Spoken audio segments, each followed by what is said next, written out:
Ever wonder what really goes on behind the flickering vacancy sign of an ancient roadside motel? I'm pulling back the curtain on my life, managing a place where the ordinary is anything but. From always keep your curtains drawn to never question the rustling in the attic. These bizarre rules are my reality.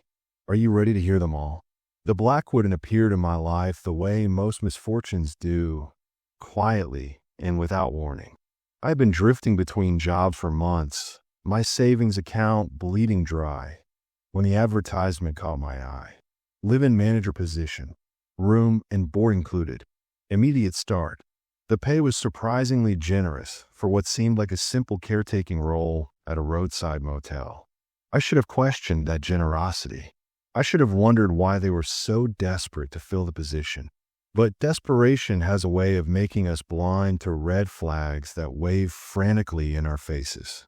The drive to the Blackwood took me farther from civilization than I had anticipated. The highway narrowed into a two-lane road that carved through dense woods, the kind of forest that seemed to swallow light whole. By the time I arrived, dusk had begun its slow creep across the sky, painting everything in shades of purple and deep blue. That's when I first saw the sign. The Blackwood Inn, spelled out in letters that had once been white, but had faded to the color of old bones. The vacancy light beneath flickered spasmodically, as if the electricity flowing through it couldn't quite decide whether to commit to illumination or surrender to darkness. The motel itself was a relic from another era. A long, single-story building with rooms that opened directly onto the parking lot. Their doors painted a red so dark it looked almost black in the fading light. The office sat at the far end, a small structure with windows that reflected the dying sun like dead eyes. The parking lot was mostly empty, just 3 cars scattered across the cracked asphalt, positioned in a way that seemed almost deliberate in their spacing. Something about those cars bothered me, though I couldn't say what. Perhaps it was how none of them looked like they had been driven recently. Their surfaces dull with a thin layer of dust that spoke of days, maybe weeks of stillness. Inside the office, the air hung thick and stale, carrying the scent of old cigarettes and something else, something organic and slightly sweet that I couldn't quite identify. The lobby was exactly what you would expect from a place time had forgotten. Worn vinyl chairs clustered around a coffee table, stacked with magazines, so old their covers had begun to yellow. A dusty radio sat on a front desk, its dial glowing faintly with an amber light. The static that whispered from its speakers was so quiet I almost didn't notice it first. But once I did, I found I couldn't ignore it. It sounded almost like voices, if voices could be stripped of everything that made them human.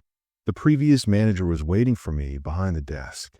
His name was Theodore Gaines, and he looked like a man who had aged several decades in the span of a few years. His skin had the gray pallor of someone who spent too much time indoors, and his eyes held a wariness that went beyond simple fatigue. When he shook my hand, his grip was cold and trembling. He wasted no time with pleasantries. From beneath the desk, he produced a leather-bound notebook, its cover cracked and worn smooth by countless hands. When he placed it in front of me, a small cloud of dust rose from its surface. "This is everything you need to know," he said, his voice barely above a whisper. "Read it carefully. Follow every instruction exactly. No exceptions. Ever." I tried to laugh, to break the tension that had settled over the room like a shroud. "It's just a motel," I said. "How complicated can it be?" But Theodore didn't smile. Instead, he leaned forward, and I could see something desperate in his eyes, something that looked almost like pity. "This isn't just a motel," he said. "This is the Blackwood Inn, and the Blackwood Inn has rules. Break them, and you won't be the only one who pays the price." Before I could ask what he meant, he was already moving toward the door, gathering a small bag I hadn't noticed before.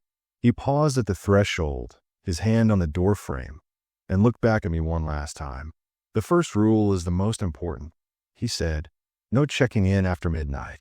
No matter who asks. No matter what reason they give. No matter how much they beg. The doors stay locked for midnight, until dawn.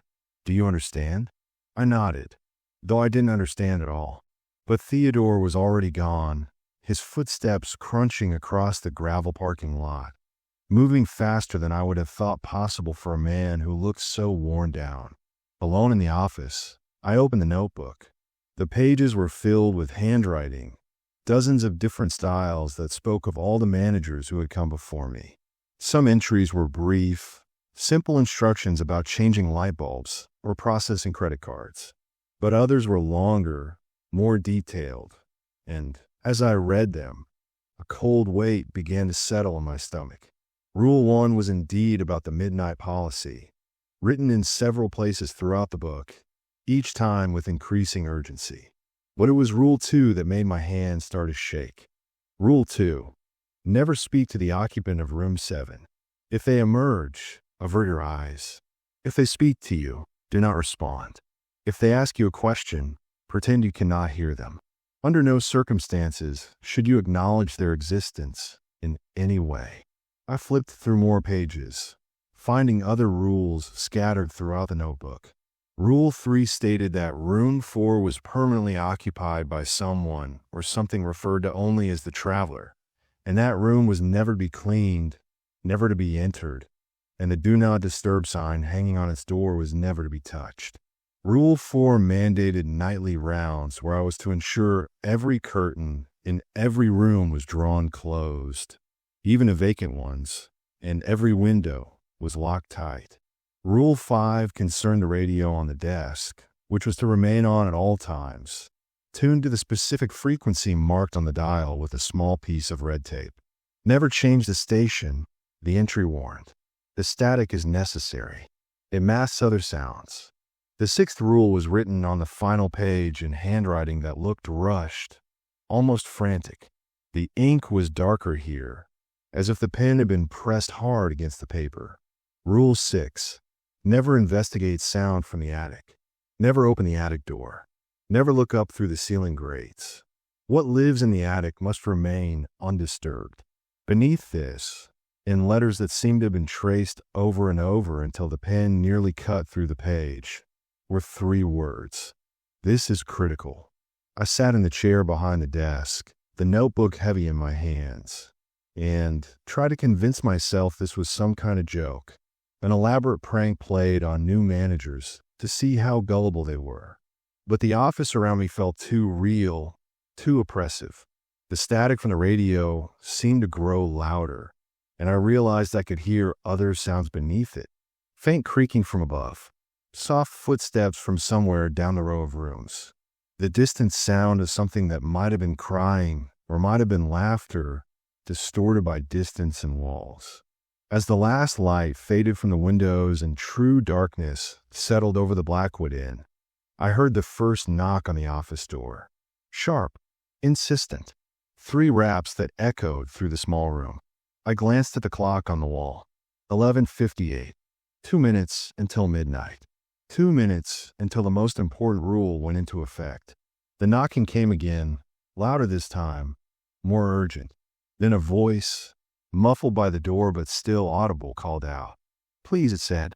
I need a room. I've been driving for hours. Please, just let me in. My hand reached for the door handle almost automatically. But then I remembered Theodore's face, the desperate way he had emphasized the midnight rule, and I froze. The knocking continued, growing more frantic. The voice outside became more pleading. I can pay double, it said. Triple. Please, I can't be out here after midnight. You don't understand. I can't be outside when they come. When who comes, I wanted to ask. But I kept my mouth shut and my hand away from the door. The clock ticked over to midnight, and the instant it did, the knocking stopped. The voice fell silent. For a long moment, there was nothing but the static from the radio and the hammering of my own heart. Then, from somewhere in the distance, I heard a sound that made my blood run cold. It started as a low humming, almost too deep to hear, but it grew steadily louder, rising in pitch until it became a wail that seemed to come from everywhere at once. It lasted for nearly a minute, that terrible sound, before finally fading back into silence. I spent the rest of that first night sitting rigid in the desk chair, the notebook open in my lap, reading and rereading the rules until I had memorized every word. As dawn finally began to break through the windows, painting the parking lot in shades of pink and gold, I understood something Theodore had tried to tell me. The Blackwood Inn wasn't just a motel. It was something else entirely, something that existed in the spaces between the normal and the impossible, and I had just agreed to be its keeper. My first full day at the Blackwood Inn began with a task I had initially dismissed as paranoid nonsense. The notebook had been clear about the morning routine. Before anything else, before coffee or breakfast, or even fully waking up, I was to check the guest request box. This wasn't the usual suggestion box you might find at a hotel, where guests could complain about the temperature of the pool or request extra towels. The guest request box at the Blackwood Inn was an old wooden container mounted on the wall behind the front desk, its surface carved with symbols I didn't recognize. The wood itself seemed ancient, dark with age and smooth from decades of hands opening and closing its small brass latch. Inside, I found 3 pieces of paper, each one precisely folded into a small square. The first request was written in handwriting, so perfect it looked almost mechanical. Room 4 requires fresh batteries for the hallway lamp outside the door. Size D. Must be replaced before sunset. No explanation why. No signature. Just those 2 simple sentences. I made a note to find batteries, though the specificity of the deadline made me uneasy. The second request was stranger. More towels for room 7. Red ones only. Leave them outside the door. Do not wait for acknowledgement. This one was written in a flowing script that seemed to change size and shape as it moved across the page, making it difficult to read. I remembered Rule 2, the one about never speaking to whoever occupied room 7, never acknowledging them. The idea of standing outside that door, even just to leave towels, made my skin crawl. But the notebook had been clear. Guest requests from the box must be honored exactly as written. The third piece of paper was blank, completely blank. I turned it over, held it up to the light, even tried to see if anything had been written in invisible ink. Nothing, just a pristine piece of white paper, folded with the same precision as the others. I was about to throw it away when I noticed something. In the very center of the page, so faint I almost missed it, was a single word written in pencil, so light it was barely visible. Watching. I dropped the paper as if it had burned me. It fluttered to the desk, landing face down, and I found I couldn't bring myself to touch it again. Instead, I left it there and focused on the other 2 requests, grateful for tasks that at least seemed somewhat normal, even if the circumstances around them were anything but. The supply closet yielded a package of batteries and a set of red towels that looked like they had never been used, still wrapped in plastic despite their obvious age. I took care of room 4's request first, approaching the door with a mixture of curiosity and dread. The Do Not Disturb sign hanging from the doorknob wasn't a standard motel issue. It was hand-painted, the letters slightly uneven, and something about the paint itself seemed wrong. It had a wet sheen to it, as if it had just been applied, even though the wood of the sign was clearly old and weathered. The lamp beside the door was indeed dead, its bulb dark. But when I unscrewed the fixture to access the battery compartment, I found something that made no sense. The batteries inside were completely pristine, brand new, by the look of them, with no corrosion, no drain. I tested them with the small voltage meter I found in my maintenance kit, and they showed full charge. Yet when I put them back and tried the lamp, nothing happened. Only when I replaced them with the new batteries from the package did the lamp flicker to life, casting a pale yellow glow across the walkway.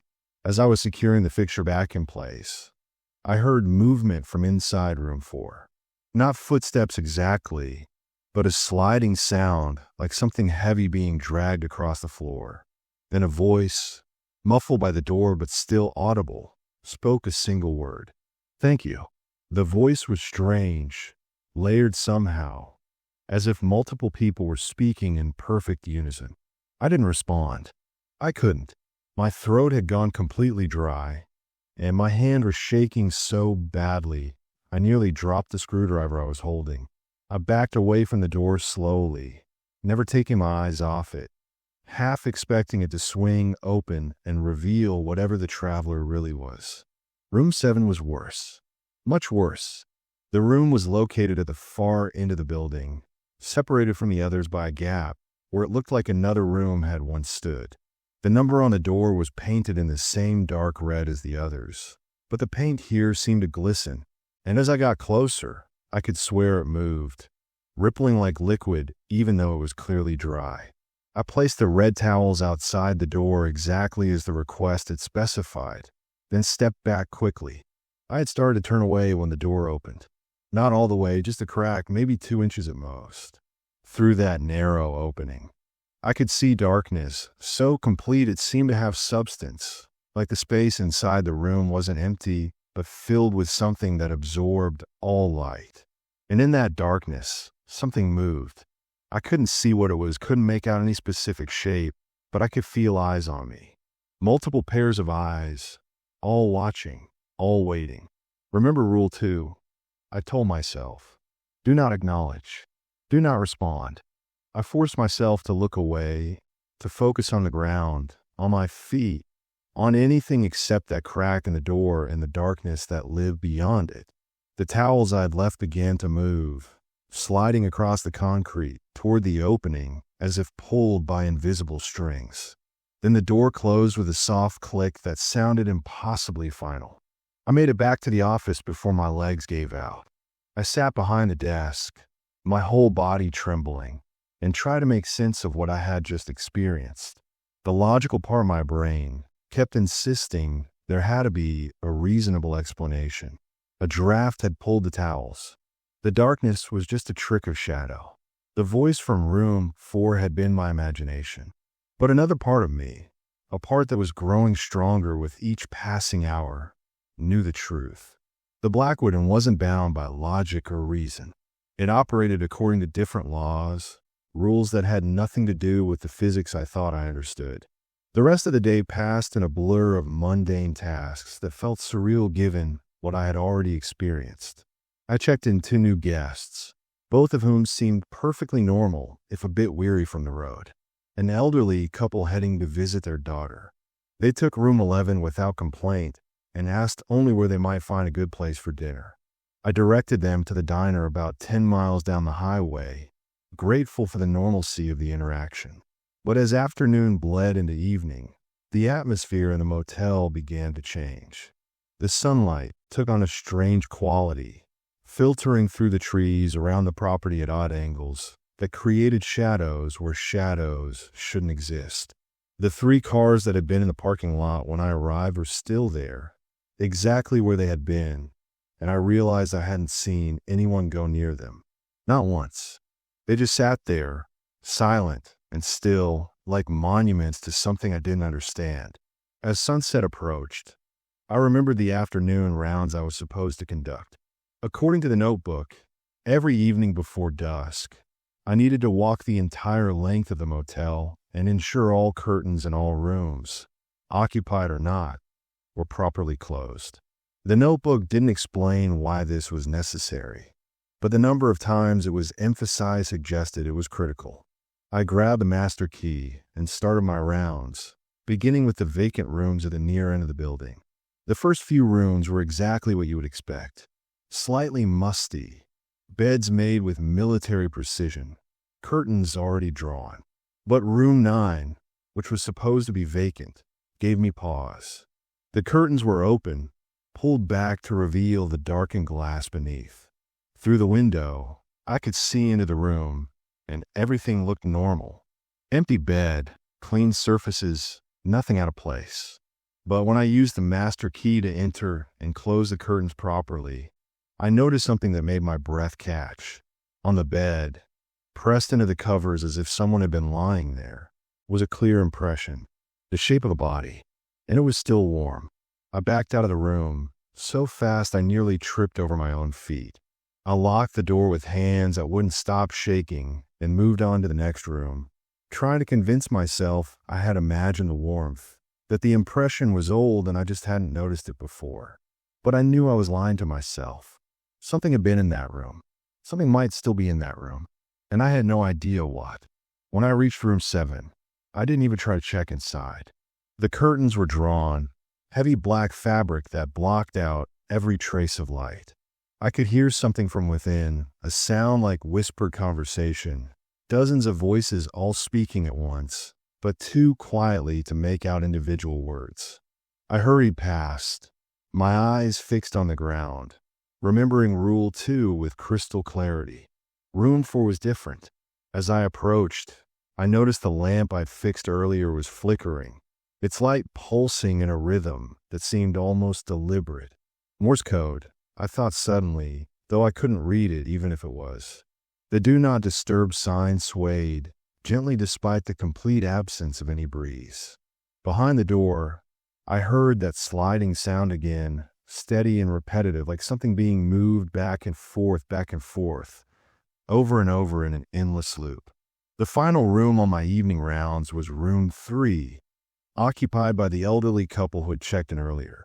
I knocked gently, announcing myself as the manager doing a routine check.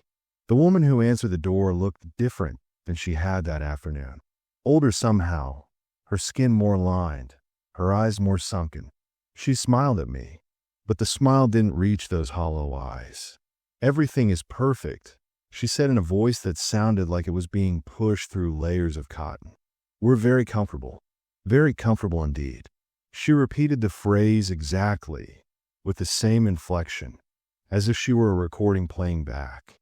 Behind her, I could see her husband sitting in the chair by the window.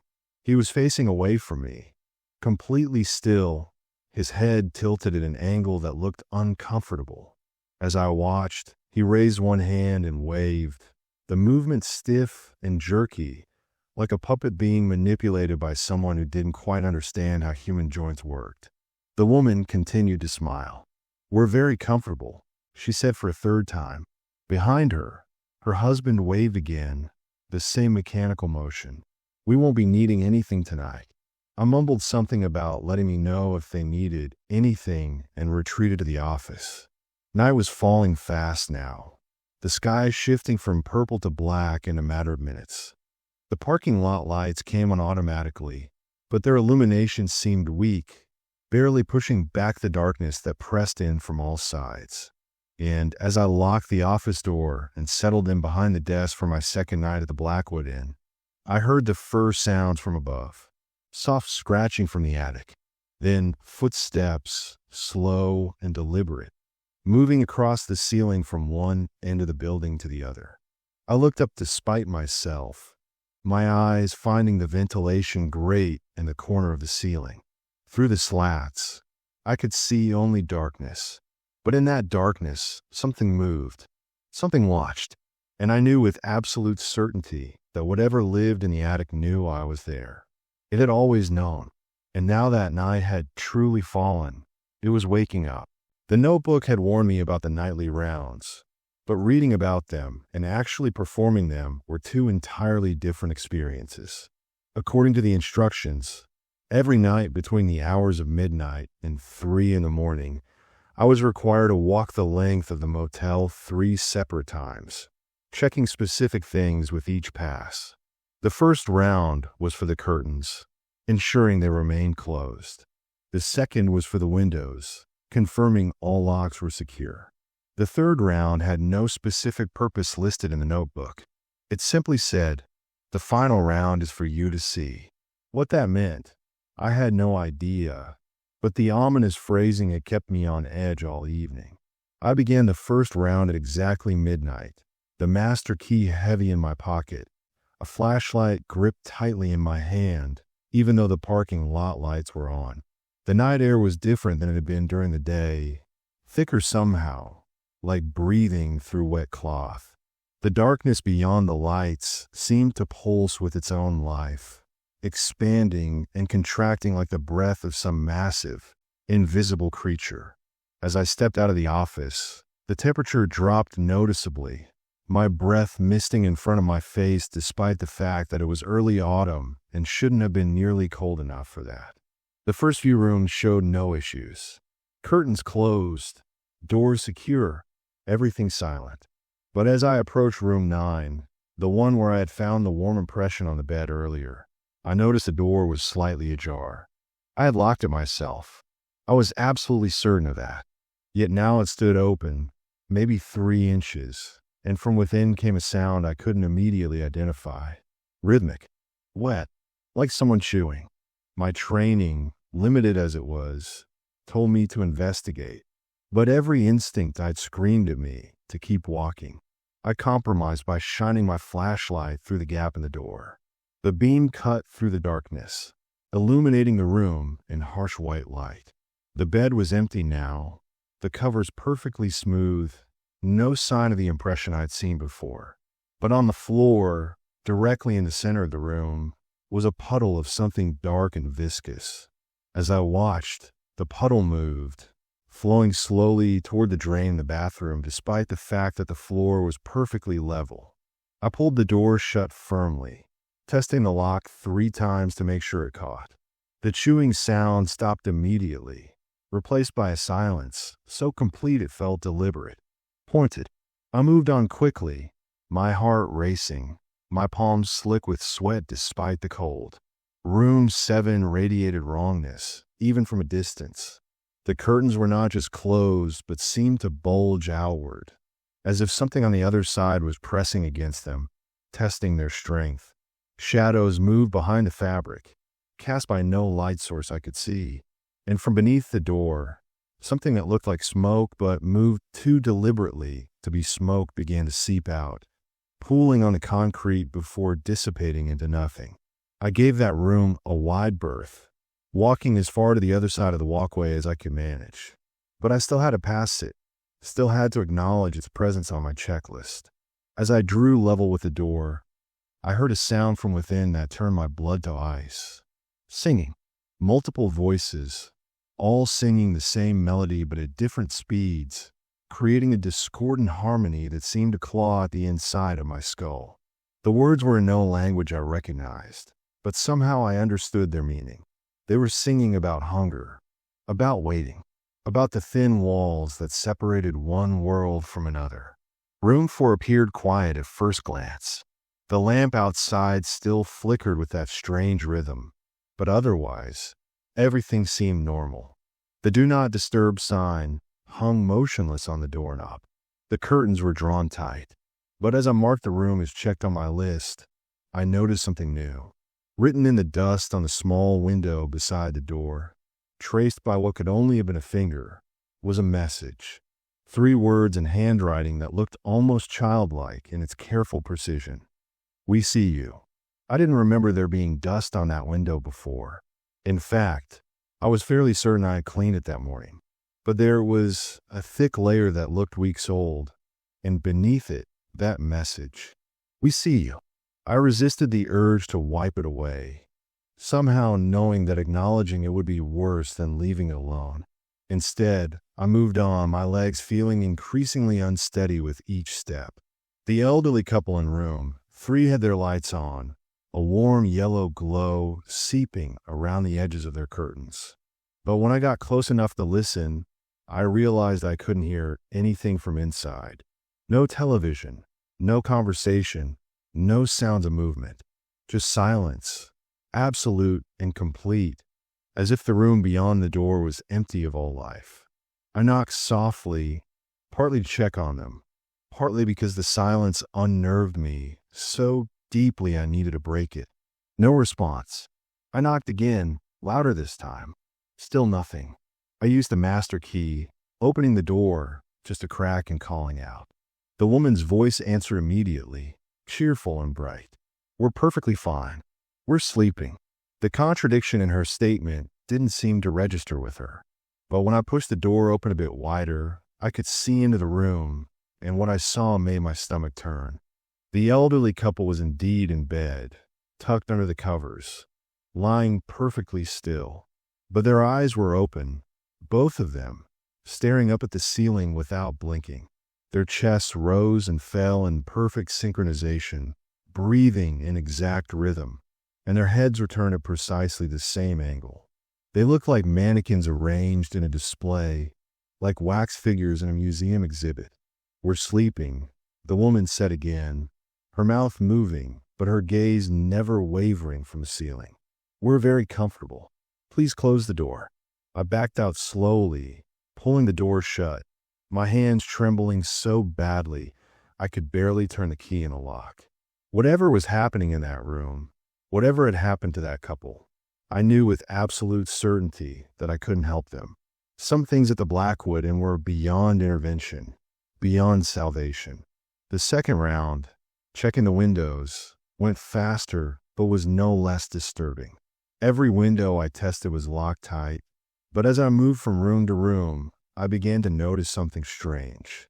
Through the gaps in the curtains, I could see into some of the supposedly vacant rooms, and none of them looked empty anymore. In one, a figure stood in the corner, facing the wall, completely motionless. In another, the bed was covered with what looked like hundreds of old photographs, though I couldn't make out the subjects. In a third, someone or something had written on the walls, covering every surface with words too small to read from outside. By the time I finished the second round, it was almost 2 a.m, and I was exhausted. The constant tension, the need to remain alert while simultaneously trying not to see too much, had drained me more thoroughly than any physical labor ever could. But I still had the third round to complete. The final round is for you to see. I had no idea what that meant, but as I stepped out of the office for the third time that night, I felt a fundamental shift in the atmosphere of the motel. The parking lot lights were dimmer than they had been, as if their power was being drained by something unseen. The darkness beyond their reach had grown thicker, more substantial, and I could no longer see the trees that I knew surrounded the property. It was as if the Blackwood Inn existed in a bubble now, cut off from the rest of the world, floating in a void where normal rules no longer applied. I started the third round with growing dread, my flashlight beam seeming weaker with each step. The first thing I noticed was that all the doors had changed. They were the same doors, same dark red paint, same numbers. But now each one had something written on it. Words scratched into the paint as if by fingernails. Room 1 said hunger. Room 2 said waiting. Room 3, where the elderly couple lay staring at the ceiling, said transformed. I kept walking, reading each door like pages in a book I didn't want to finish. Room 5 said listening. Room 6 said dreaming. Room 7, the one I was never supposed to acknowledge, said watching, the letters so deeply carved into the door that I could see splinters of it peeling away from the grooves. When I reached room 4, I found the door standing wide open.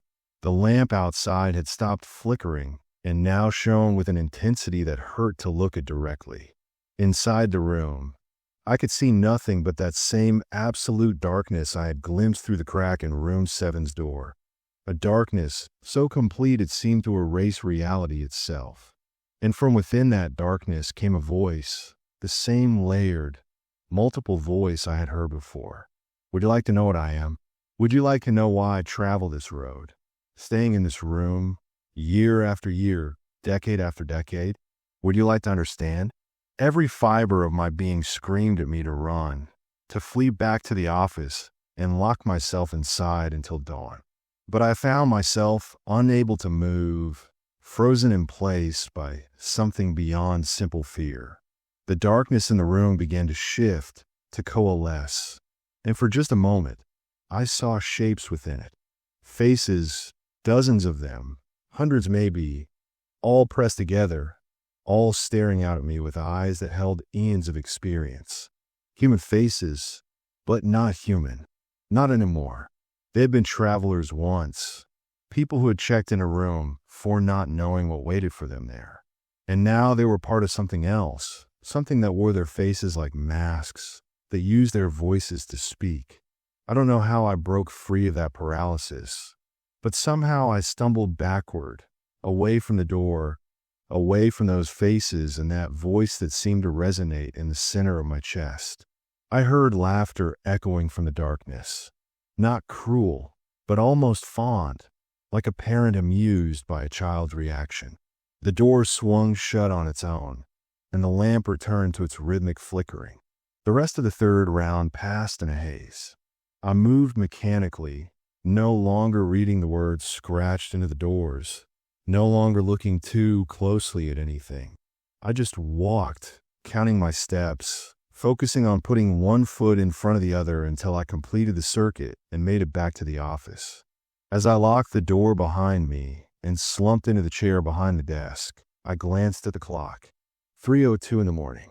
The rounds were complete, but I knew, with a certainty that settled into my bones like ice, that what I had seen on that third round was only a fraction of the truth about the Blackwood Inn. The notebook had said the final round was for me to see, and I had seen. I had seen that this place was not just strange or dangerous. It was alive. It was aware, and it had been watching me just as carefully as I had been watching it. The question now was what it planned to do with what it had learned. Morning came as both a relief and a disappointment. Relief because it meant I had survived another night. Disappointment because the sunlight did nothing to diminish the horror of what I had witnessed. If anything, seeing the Blackwood Inn and the harsh light of day made it worse. The scratches on the doors I had seen during the third round were gone, the wood smooth and unblemished. The words hunger and waiting and transformed had vanished as completely as if they had never existed. But I knew they had been there. I had seen them, read them, felt the grooves under my fingertips when I got too close. That morning, I found myself drawn to a part of the office I had largely ignored until now.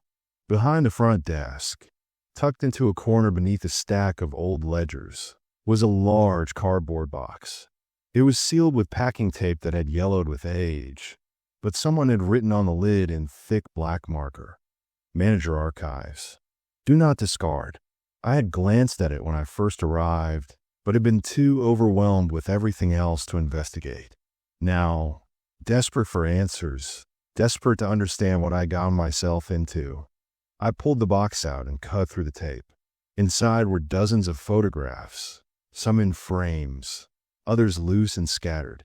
The oldest ones were black and white, their edges worn and soft with handling. They all showed the same thing. People standing in front of the Blackwood Inn, always in the same spot where I had parked my car that first night. These were the previous managers, I realized, stretching back decades, maybe longer. Each photograph showed a single person, always alone, and as I shuffled through them chronologically, I began to notice something disturbing. They all looked afraid. Every single one of them, across decades of photography, from the grainy black and white images of the 1950s to the faded Polaroids of the 1980s to the more recent digital prints, wore the same expression. Eyes too wide, smiles forced, a tension in their posture that spoke of people who knew they were being watched, who knew the camera was capturing more than just their image. The most recent photograph was of Theodore Gaines, the man who had handed me the notebook and fled. He looked exactly as he had when I met him, gray, worn, haunted. But this photograph had been taken years ago, according to the date stamp, which meant he had aged rapidly during his tenure here, the stress of managing the Blackwood and literally stealing years from his life. Beneath the photographs, I found journals, small notebooks, each one filled with handwriting that grew increasingly frantic as the entries progressed. I pulled out the one that looked most recent and began to read. The first entry was dated 7 years prior, written by a woman named Julia Reeves.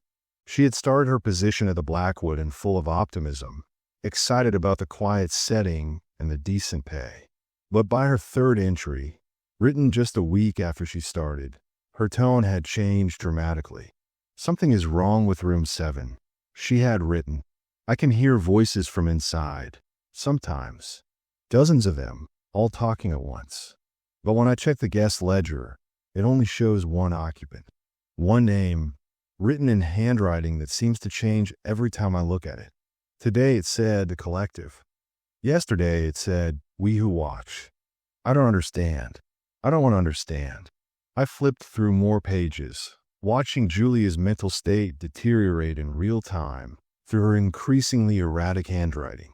She wrote about the nightly rounds, about the faces she saw pressed against windows in rooms that were supposed to be empty. She wrote about the static from the radio growing louder, resolving into whispers that spoke her name.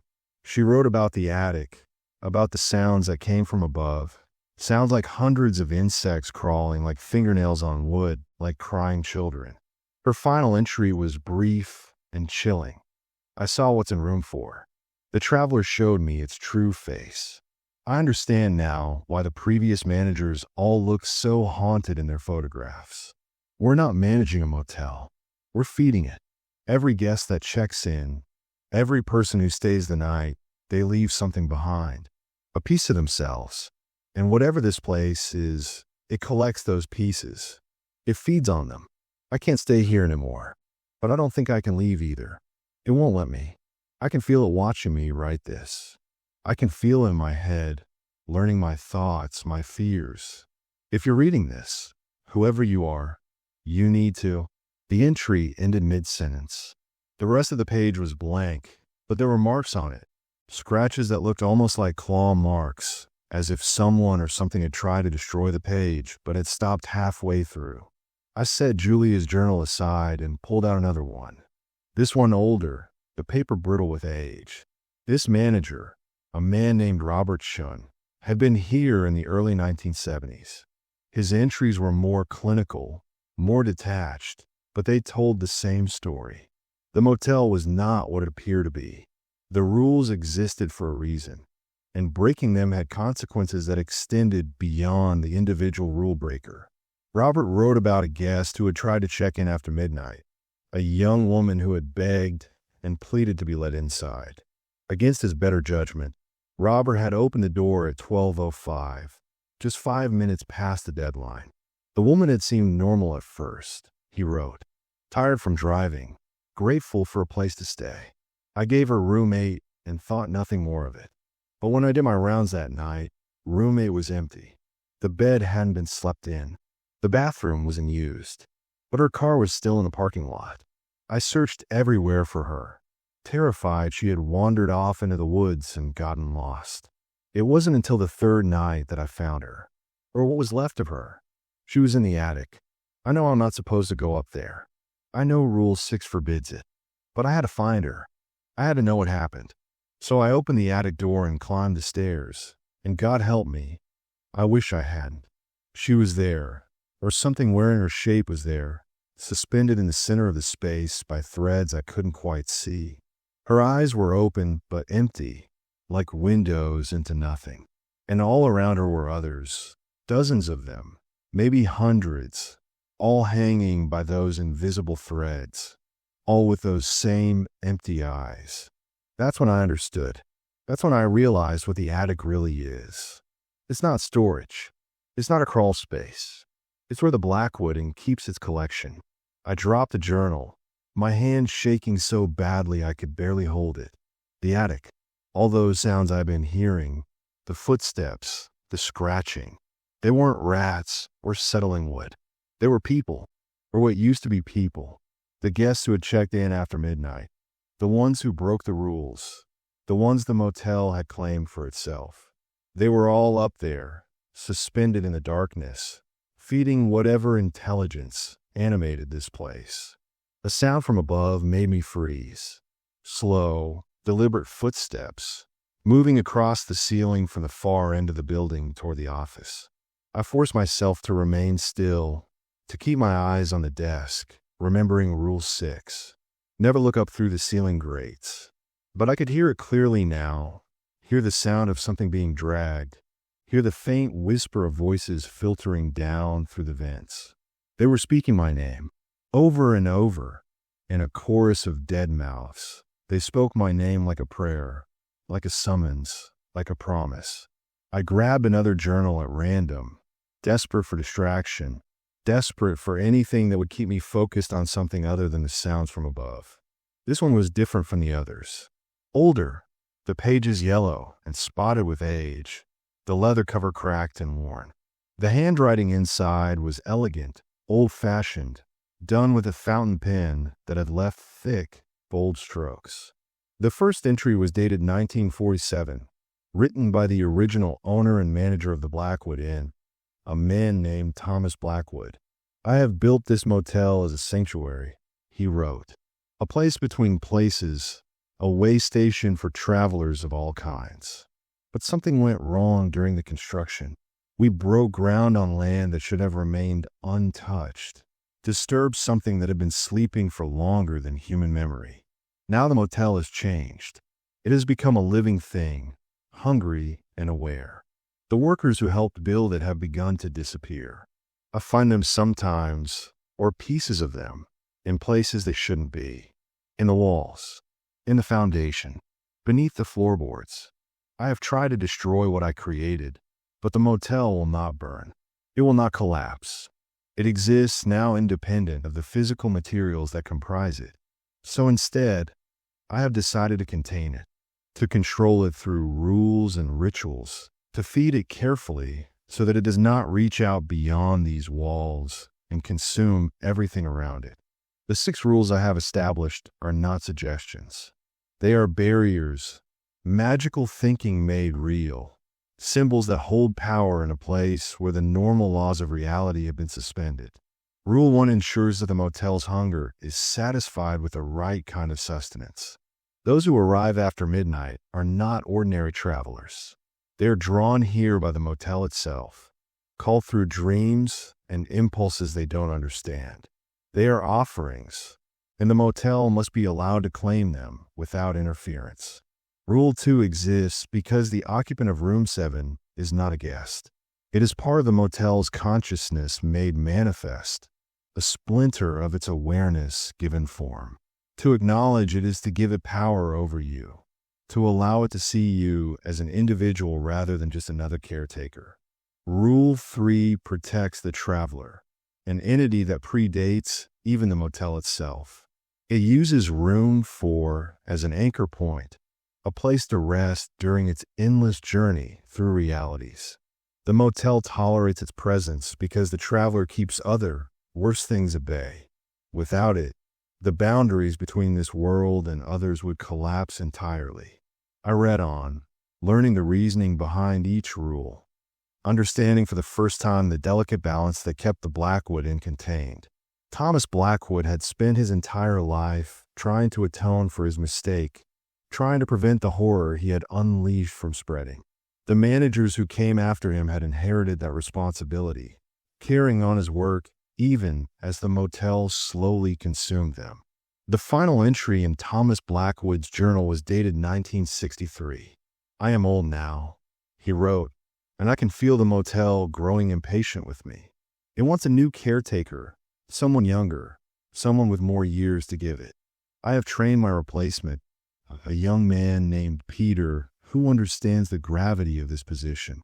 I have told him everything, shown him everything, and still he has agreed to stay. Perhaps he is braver than I was. Perhaps he is simply more foolish.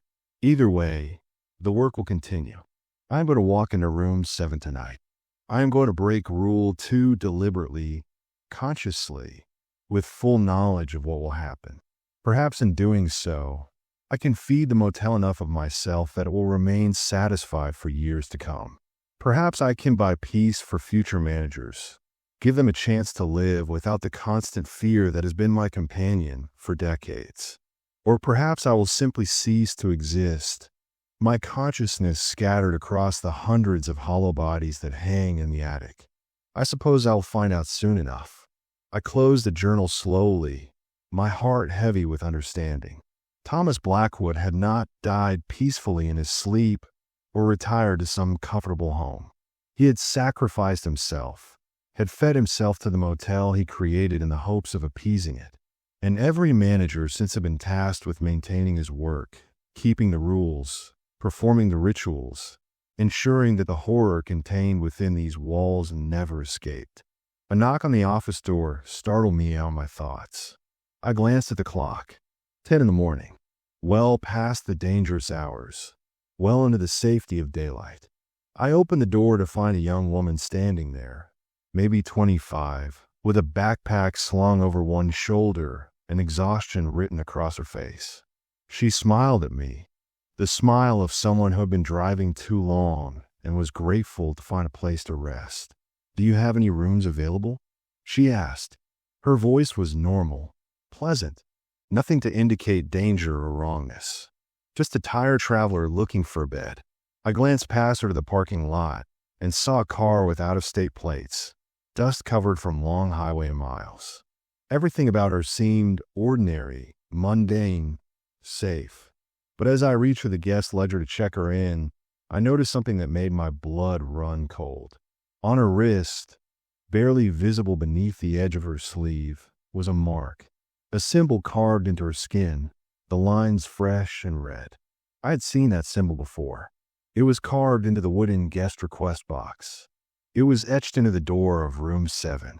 It was the same symbol that appeared in Thomas Blackwood's journal. The mark, he said, represented the motel's true name, the word that could not be spoken aloud without consequence.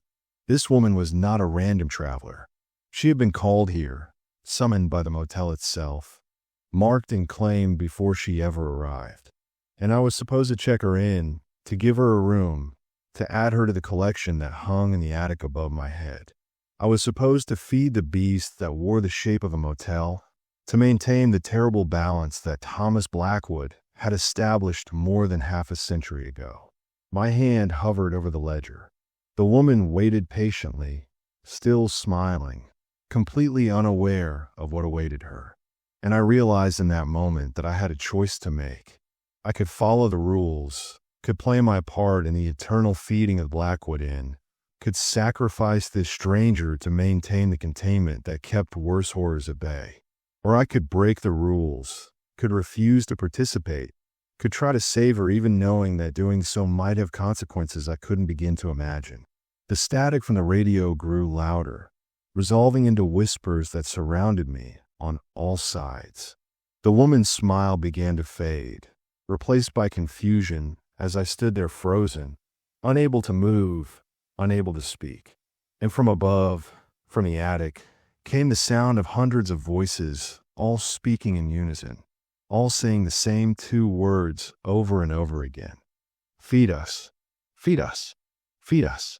I gave her room 11, not because I had made a decision, but because my hands moved automatically, my mouth speaking words I didn't consciously choose. The training of 3 days at the Blackwood Inn had already become instinct. The rules carved into my behavior like grooves worn into stone by centuries of water.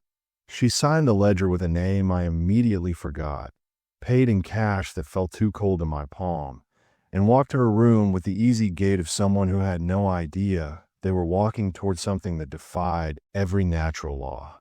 After she left, I stood behind the desk for a long time, staring at my hands. They were shaking. They hadn't stopped shaking since I had seen the mark on her wrist. The mark that meant the motel had already claimed her, had already begun the process of transformation that would eventually see her join the others in the attic. Unless I did something, unless I broke the rules. But breaking the rules had consequences. Robert Chin's journal had made that clear. The woman who had checked in after midnight hadn't just disappeared. She had become part of the motel's collection, had fed its eternal hunger. And breaking other rules would have different, but equally terrible results. The system Thomas Blackwood had created was designed to maintain balance, to keep the horror contained. Disrupting that balance might save one person, but it could damn countless others. I pulled out the notebook, the leather-bound book of rules that had been my constant companion since I arrived.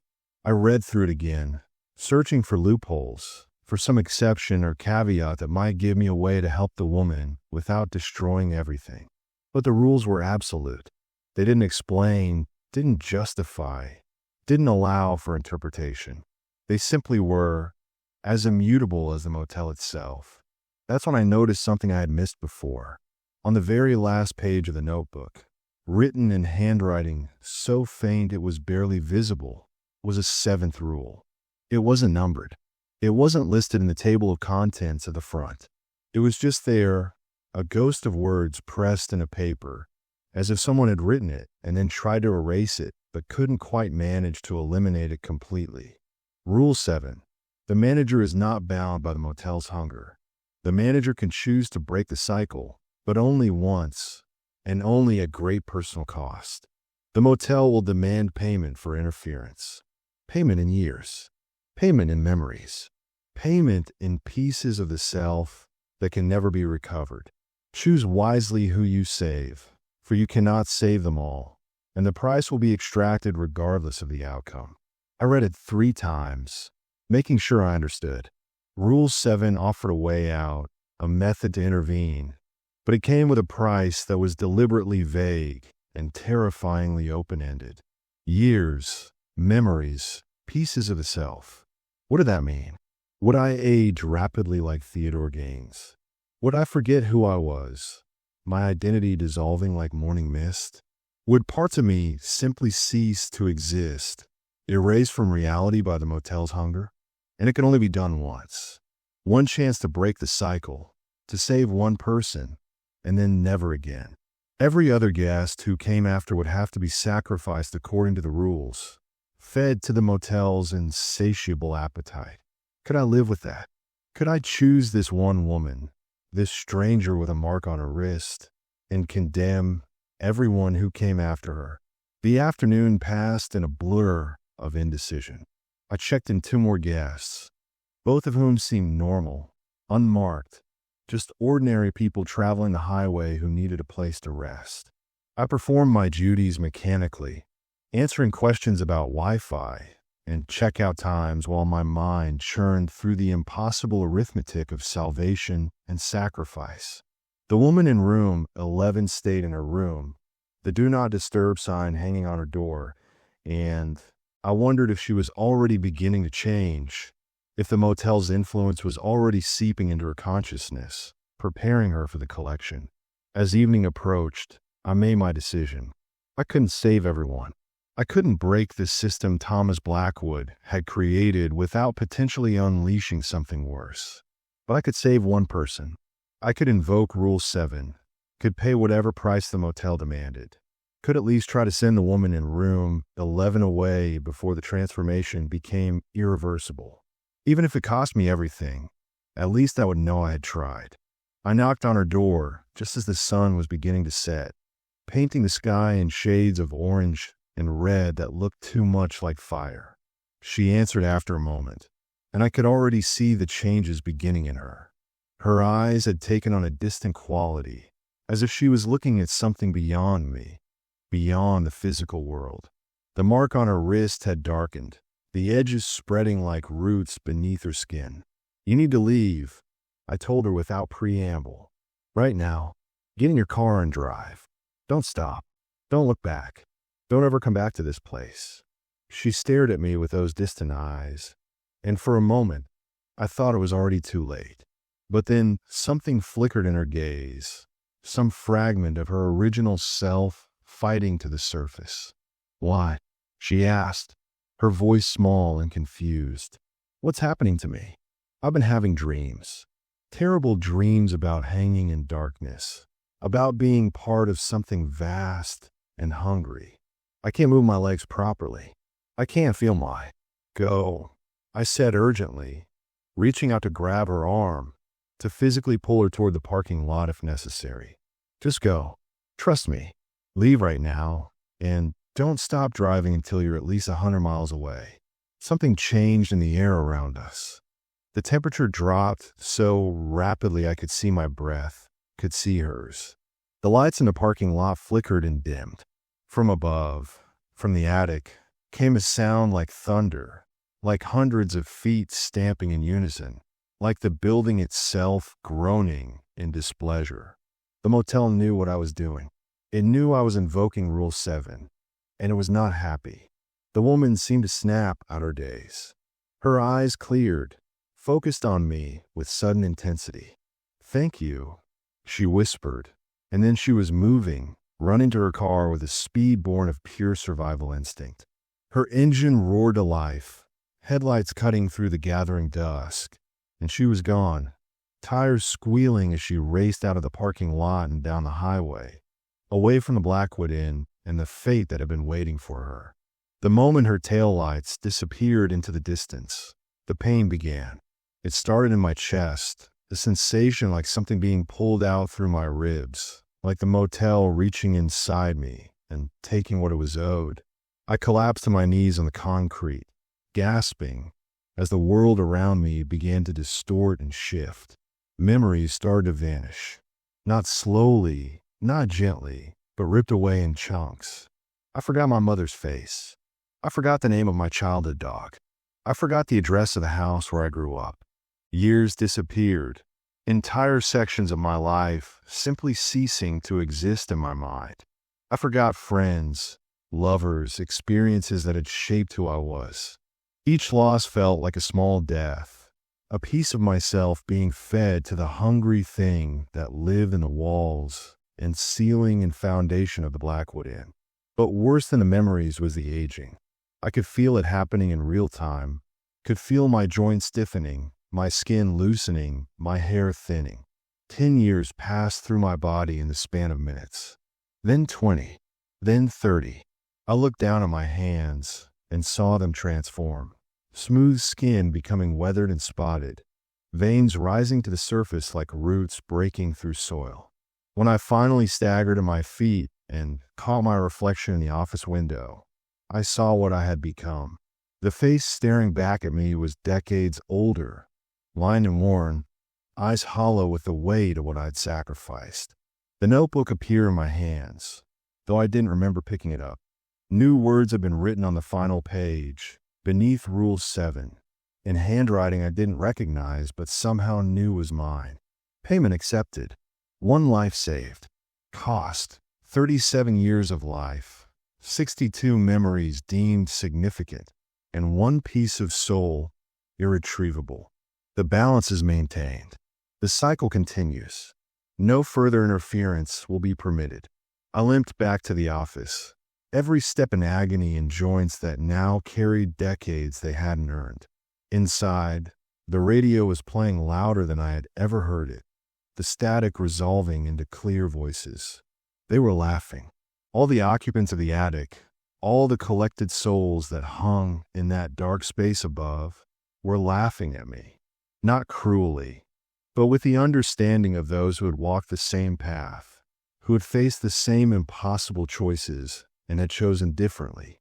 The elderly couple from room 3 emerged from their room, moving in that strange, synchronized way they had since checking in. But now I understood what they were.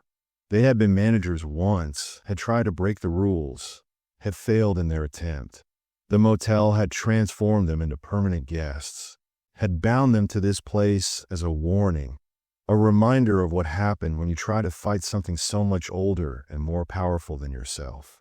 Theodore Gaines hadn't fled because he was a coward. He had fled because he had reached his limit, because the motel had taken so much from him already that there was nothing left to give. And Julia Reeves, whose journal had ended mid-sentence, hadn't left at all. She was still here, somewhere, perhaps hanging in the attic, perhaps woven into the very structure of the building itself. Night fell completely, and I began my rounds knowing they would be different now. The motel had marked me as surely as it had marked the woman I had saved. I had broken the cycle once, had shown I was willing to interfere, and now I would be watched even more carefully. The rules would have to be followed perfectly, absolutely, without deviation. One mistake, one moment of weakness, and I would join the collection, would become just another hollow body suspended in darkness. As I walked the length of the building, checking curtains and windows, and performing the rituals that maintain the containment, I heard new sounds from the attic. Whispering, calling, promising. The motel was speaking to me now, its voice built from hundreds of stolen voices, offering me things I couldn't begin to understand. It spoke of knowledge, of power, of becoming something more than human. It told me that managers who fully embraced their role, who stopped fighting and accepted what the Blackwood and truly was, could become part of its consciousness, could live forever within its walls, could know secrets that would drive ordinary minds to madness. The door to room 4 stood open again during my third round, and the traveler's voice echoed from within. "You saved one," it said in its layered, multiple voice. "But how many more will you watch disappear? How many more will you feed to this place before you break completely? You cannot save them all. You can barely save yourself." The darkness inside the room pulsed like a heartbeat, and I knew that the traveler was offering me something. A way out. An escape from this nightmare into a different kind of existence entirely. But I walked past. I completed my rounds. I returned to the office as dawn began to break across the horizon, painting the sky in shades of pink and gold that should have been beautiful, but just looked wrong, like a pretty mask over something rotten. I sat behind the desk, decades older than I'd been yesterday, memories full of holes I could never fill, and opened the guest ledger to see who had checked in during the night. 3 new names had been added, written in handwriting that looked almost like Thomas Blackwood's elegant script. 3 people had arrived after midnight, drawn by the motel's call, marked and claimed. 3 more offerings for the collection, and I had let them in because I had been unconscious from the pain of payment, had been too broken to enforce Rule 1, to keep the doors locked and save them from their fate. I had broken the cycle once and saved 1 person, but in doing so, I had doomed 3 others. The math of salvation was impossible here. Every choice led to horror. Every action had consequences that rippled out beyond my understanding. The Blackwood had been feeding for decades, would continue feeding long after I was gone, and there was nothing I could do to stop it. The radio crackled, and through the static, I heard Thomas Blackwood's voice, or something wearing his voice like a costume. "Welcome," it said, "to the truth that every manager eventually learns. We're not the masters here. We are the servants. We maintain the prison, but we are as much prisoners as the things we contain. You will serve until you cannot serve anymore, and then the motel will consume you as it has consumed all the others. This is the price of knowledge. This is the cost of understanding. I should have run then. Should have walked out the door and never looked back. Let someone else inherit this nightmare. But I knew I wouldn't. Couldn't. The motel had its hooks in me now, had taken pieces I could never recover. And those missing pieces created chains I couldn't see, but could feel with every breath.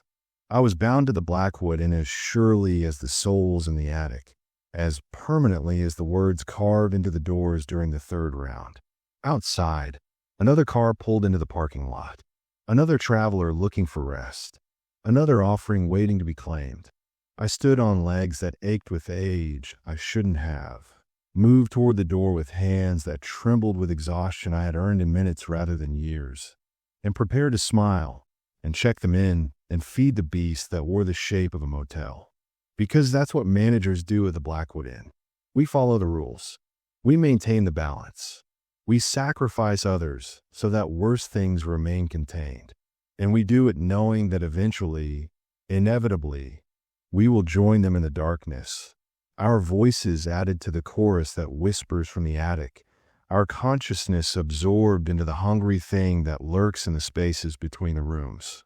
This is my life now. This is my eternity. And if you ever see that flickering vacancy sign along a dark highway, if you ever feel drawn to stop at a motel called the Blackwood Inn, I beg you, keep driving. Don't stop. Don't ever stop. Because some places are not meant for the living. Some places exist only to consume. And once you cross that threshold, once you accept a key and walk through a door painted that particular shade of red, you will never truly leave. We'll be waiting for you in the attic. All of us. Forever. And there's always room for one more.